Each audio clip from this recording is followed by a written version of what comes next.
Hello বন্ধুরা, নিয়ে চলে এসেছি নতুন একটি ভুতুড়ে গল্প। আজ যে ভুতুড়ে গল্পটি তোমাদের শোনাবো সেটি হলো শেওড়া গাছের রহস্য।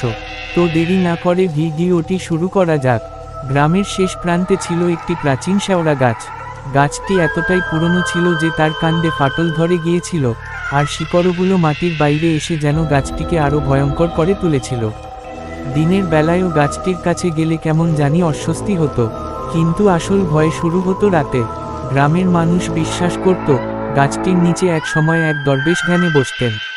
তিনি এক ভয়ানক অভিশাপ দিয়ে গিয়েছিলেন, কারণ গ্রামে একদিন তার প্রতি অন্যায় করা হয়েছিল। দরবেশ মারা যাওয়ার পর থেকেই গাছটি নাকি ভুতুড়ে হয়ে ওঠে। সন্ধ্যার পর কেউ সেখানে গেলে অদ্ভুত আওয়াজ শুনতে পেত, কখনো হাসির, কখনো কান্নার। মাঝে মাঝে গাছের ডালে যেন কারো বসে থাকার ছায়া দেখা যেত। একবার গ্রামের মজনু নামের এক যুবক সাহস করে বন্ধুরা সাথে নিয়ে সেখানে রাতে ঘুরতে যায়।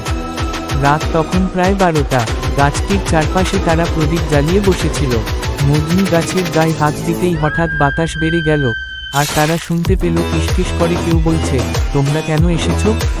ভয়ে সবাই দৌড়ে পালায়, কিন্তু মজনু আর ফিরল না। সকালে লোকজন গাছটির নিচে তার জুতা আর মাটিতে আঁচড়ের দাগ দেখতে পায়। এরপর থেকে গাছটির আরও বেশি খ্যাতি ছড়ায়।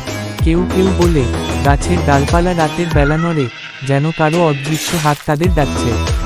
আবার অনেকেই দাবি করে সেখানে দরবেশের মতো দেখতে একটি ছায়ামূর্তি দেখা যায়। যদিও গ্রামের কিছু সাহসী তরুণ এই কাহিনী উড়িয়ে দিয়েছে, তবু আজও রাত হলে কেউ শেওড়া গাছটির কাছে যেতে সাহস করে না। গাছটি যেন গ্রামের এক স্থায়ী ভয়ের প্রতীক হয়ে দাঁড়িয়ে আছে। ভিডিওটি ভালো লাগলে বন্ধুদের সাথে শেয়ার করে দিবেন। আর যারা এখনও চ্যানেলটি সাবস্ক্রাইব করেননি তারা এখনই সাবস্ক্রাইব করে আমাদের পাশে থাকবেন। আজকের মতো টাটা।